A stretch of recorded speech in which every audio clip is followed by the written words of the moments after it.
Welcome to my YouTube channel. So जिन लोगों ने अभी तक मेरे चैनल को सब्सक्राइब नहीं किया है सो प्लीज़ वो सब्सक्राइब कर लीजिए ताकि उन्हें सारी वीडियोस की नोटिफिकेशन टाइमली मिलती रहे।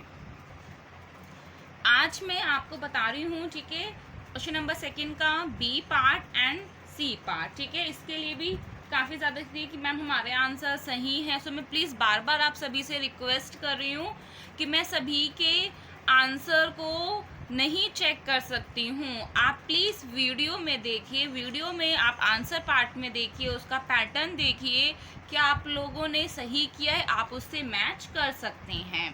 क्लियर? सो देखिए बी पार्ट में, क्वेश्चन नंबर 2 के बी पार्ट में क्या लिखा है, the mean age of the combined group of men and women is 30.5 years. इसका मतलब क्या है कि हमें ये उन दोनों की कंबाइंड मीन यानी कि कंबाइंड एवरेज गिवन है। क्लियर? द मीन एज है सब ग्रुप ऑफ मेन। ठीक है, तो मैंने लेट कर दिया है। ठीक है, मैन को मैंने क्या लेट कर दिया, let the man be X and women be Y, यानी कि मैंने मैन को एक्स और विमेन को वाई लेट कर दिया।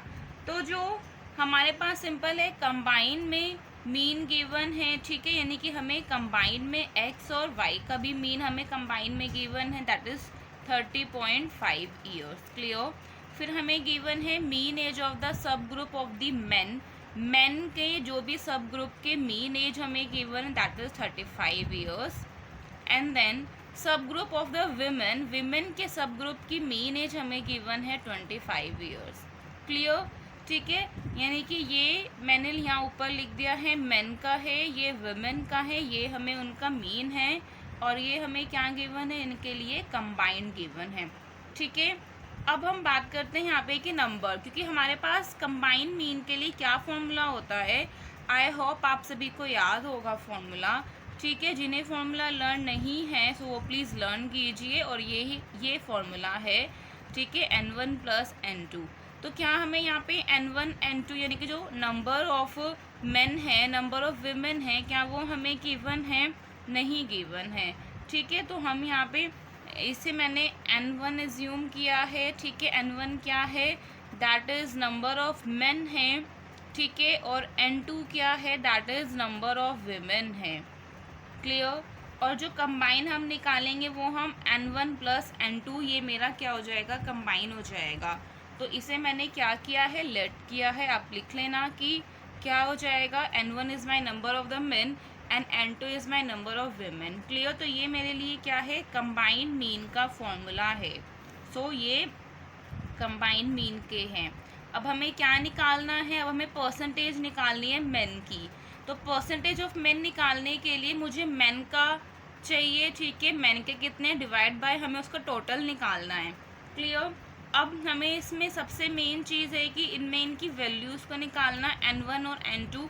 अगर मुझे n1 लग जाएगा तो ये नंबर ऑफ द मेन हो जाएगा, डिवाइड कर दूंगी टोटल से, टोटल माने कि n1 प्लस n2 से मैं डिवाइड कर दूंगी, तो वो मेरे लिए परसेंटेज ऑफ मेन और परसेंटेज ऑफ विमेन की निकल जाएंगी। क्लियर? अब क्या है ये, इसके लिए हमारे पास कितना, दैट इज़ 30.5 है। ठीक है, x1 that is 31, n1 plus that is 25 n2। ठीक है, n1 प्लस n2, मैं थोड़ा सा यहाँ पे स्पेस बना के इस साइड कर देती हूँ। सो 30.5, ठीक है, n1 प्लस n2। मैंने काफ़ी बच्चों की कैलकुलेशन में देखा है, यहाँ तक तो फिर भी आप लोगों ने ठीक किया है, लेकिन कैलकुलेशन सही नहीं की है। ठीक है, इसको इससे ऐसे कट नहीं करना होता है, इसको हमें क्रॉस मल्टीप्लाई करना है। यहाँ से यहाँ जाएंगे, that is 30.5 n1 plus 30.5 n2 is equal to 35 n1 plus 25 n2। Clear? अब ये यहाँ हमारे लिए क्या है, n1 है। ठीक है, मैं इस n1 है उधर लेके जाती हूँ क्योंकि इधर n1 ज़्यादा है, 30.5 n1 and then 30.5 n2 minus 25 n2 कितना हो जाएगा, 5.5 n2 दैट इज़ 4.5 n1। सो हमने यहाँ पे इनकी रेशो निकाल देते हैं क्योंकि ये और हमें कुछ इन्फॉर्मेशन में नहीं गिवन है, या तो मुझे n1 गिवन होता या मुझे n2 गिवन होता। अगर मुझे पास नहीं है गिवन तो हम इस यानी कि रेशियो में निकाल देंगे।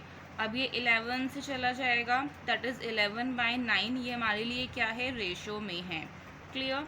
तो यानी कि अगर मैं ये रेशियो में लेके चलती हूँ, क्योंकि हमारे पास ये एग्जैक्ट नहीं है, ठीक है। रेशियो का मतलब क्या है यहाँ पे कि हमारे लिए ये यानी कि यहाँ 55 भी हो सकता है, n1 45 भी हो सकता है, 11 भी हो सकता है, 9 भी हो सकता है, ठीक है। यानी कि वो जो भी कोई भी मल्टीप्लिकेशन में 11 और 9 के लिए उसमें आएगा तो वो भी हो सकता है। तो हम एग्जैक्टली इसे 11 और 9 को एज्यूम नहीं कर सकते हैं, इसीलिए इन्होंने हमसे यहाँ पे एग्जैक्ट फॉर्म में नंबर कितने थे वो नहीं पूछा। इन्होंने हमसे क्या कहा है, percentage of men and women. Clear? So percentage of main कितना है, अब हमें निकालेंगे, दैट इज n1 कितना निकल के आया है, 11 divide by n1 plus n2, क्योंकि ये हमारे लिए क्या होता है, ये टोटल होता है। तो कितना हो जाएगा, 11 डिवाइडेड बाय, यानी कि इन दोनों को आप ऐड कर दो, 20 × 100।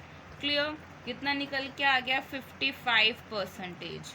Now percentage of women, women की हमें परसेंटेज निकालनी है सेम मेथड से, that is n1 plus n2 divided by 100। So n2 हमारे लिए कितना होगा टोटल, दैट इज 9, 11 यानी कि प्लस 9 × 100, आप सॉल्व कर लीजिए, दैट इज 45। देखिए परसेंटेज सेम निकली, आप परसेंटेज बोल सकते हैं, आप रेशियो में हम इसे नहीं काउंट कर सकते। क्लियर? सो आप प्लीज़ लास्ट लाइन में कंक्लूजन आप सभी लिखिए, क्योंकि वो काफ़ी ज़्यादा इम्पॉर्टेंट है। Percentage of men and women are कितनी है, that is 55% and 45% respectively. Clear? तो आपने पैटर्न देख लिया है, आपने आंसर भी देख लिया, बहुत ही सिंपल है, ठीक है। क्वेश्चन नंबर 2 का बी पार्ट क्या है, बहुत ही सिंपल है, ठीक है। अब हमारे लिए है mean and median of A moderately skewed distribution. तो ये क्वेश्चन जो है बहुत इजी है हमारे लिए। सिंपल क्या गिवन है, हमें मीन गिवन है 42.2, ठीक है। ये तो आप लोगों ने 9th में, 10th में, 11th में एम्पिरिकल फॉर्मूला स्टडी किया है, ठीक है। मोड निकालने के लिए आपको ये प्लीज़ लिखना होगा एम्पिरिकल। मैंने काफ़ी बच्चों का चेक किया है, किसी का भी एम्पिरिकल वर्ड नहीं लिखा है, क्योंकि ये स्मॉल है, ठीक है, छोटा सा क्वेश्चन है, तो प्लीज़ आप मेंशन कीजिए एम्पिरिकल रिलेशनशिप। और मैं सजेस्ट करूँगी कि आप पूरी एम्पिरिकल रिलेशनशिप को लिखिए, इजी होती है। मीन में से यहाँ हम मोड माइनस कर देंगे, ठीक है, यहाँ हम मीन लिखेंगे, यहाँ हम मीडियन माइनस कर देंगे, फिर यहाँ क्या कर देंगे, इसके ब्रैकेट में 3, ठीक है। बच्चे कहते हैं मैम लर्न करना इजी नहीं, बहुत लर्न करना इजी है। Mean minus mode, mean minus median, and then इसके ब्रैकेट में हमने क्या लिख दिया है, 3। क्लियर? सो मीन इज यानी कि 42.2 है, हमें मोड निकालना है, clear, that is 3, mean 42.2 41.9। Clear? तो कितना हो गया, 0.9, this is 42.2, this is the mode. Clear? And then mode is, mode मेरे लिए कितना हो जाएगा, 42.2 माइनस 0.9 इज इक्वल टू 41.3, ठीक है। तो हमारे लिए देयरफॉर मोड कितना हो जाएगा, मोड ऑफ ए डिस्ट्रीब्यूशन, हमें यहाँ कुछ भी यूनिट में नहीं गिवन है, तो हम सिंपल इसे 41.3 ऐसे ही लिख देंगे, ठीक है। ये हमारा क्या है, क्वेश्चन नंबर 2 का सी पार्ट है। आई होप आपको दोनों इसके, ठीक है, बी और सी समझ में आ गया होगा। और जो हमारे लिए यानी कि ए पार्ट है, उसमें हमारे लिए क्या है, सिंपली हमें क्या करना है, उसमें से उसके आंसर को, वो थ्योरी है क्या, यानी कि कौन सा बेस्ट वाला है, तो आप उसको इजीली कर सकते हैं।